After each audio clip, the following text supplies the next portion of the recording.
Halo, assalamualaikum warahmatullahi wabarakatuh, teman-teman. Ini dia model usaha yang cara mencari modal usaha tanpa riba sebenarnya sangat mungkin kita dapatkan kalau kita mengerti cara mengolah. Kalau kita pakai riba, teman-teman sudah tahu ya itu bagaimana efek sampingnya. Tetapi di sini saya tidak membahas itu ya, tidak ranah saya juga, dan saya juga orang yang masih belajar ya, dan istilah riba itu kan di agama, jadi tidak ada ranah saya untuk mengungkapkan riba itu bagaimana. Tapi yang ingin saya sharingkan kepada teman-teman sekalian bahwasanya tanpa riba bisa kok. Nggak riba artinya kalau riba itu bagaimana, tanpa riba bagaimana. Nah, tanpa riba yang memang secara alami, yang secara proses perkembangan di usaha apapun yang kita lakukan lambat ya. Karena kenapa? Kalau basic kita tidak ada usaha ya tidak bisa gitu. Kalau teman-teman sekalian yang kuliah sekolah yang tentang bisnis ya mungkin itu sebagai dasar ya. Tapi kalau dibikin jadi hutang, modal usaha kita jadi hutang, kita sudah duluan terbebani oleh pembayaran. Yang punya uang kan tidak mengerti, tidak mau tahu. Anda pinjam ya harus pulangi, ya toh.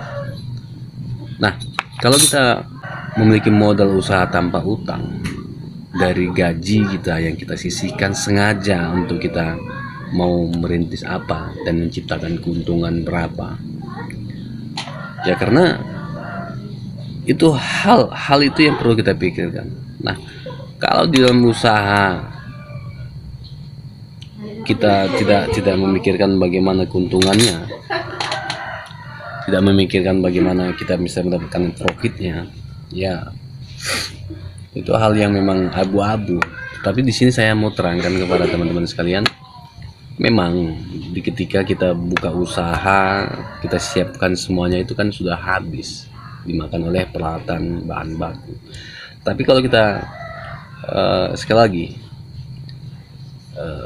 perkembangan itu memang tidak terlalu cepat, tapi prosesnya adalah kita bangun mental kita juga untuk melewati proses keributan itu tadi. Usaha itu kan gak gampang gitu, ribet ya, ribet. Tapi keributan itu kita tahu step by step. Dari situ kita baru mengerti prosesnya.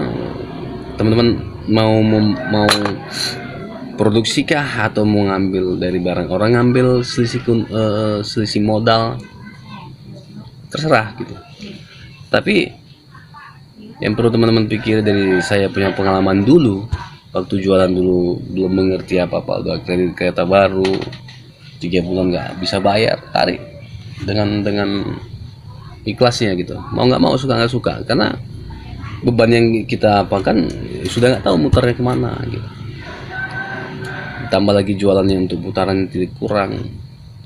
Nah, cari modal usaha tanpa riba, saya sarankan kepada teman-teman, pakailah uang seadanya teman-teman yang ada. Memungkinkan lagi kalau itu produksi sendiri. Nah, kalau kita ambil barang orang, kita ada pasarnya, ada marketnya, sudah tahu bagaimana cara mengolahnya. Karena kalau kita mengambil selisih keuntungan dari produksi orang lain itu sangat minim ya. Tapi kalau produknya besar-besar, modalnya, keuntungannya juga besar, itu bisa. Tapi kalau komunitas sistemnya lagi titip jual atau bongkar, ini untuk mendapatkan keuntungan itu ya sedikit itu nggak apa-apa, tapi dia cepat putarannya. Jadi kalau teman-teman memiliki modal gantung pas-pasan, coba bermain kecil, putar dulu. Untuk memutar kita bisa belanja ataupun bisa produksi untuk apa banyak lagi, perbanyak pelanggan dan produksi naikkan sedikit demi sedikit. Nah, itu dia sharing santai dari saya, sedikit pengalaman berbagi kepada teman-teman sekalian. Sehat selalu, sampai jumpa di video selanjutnya.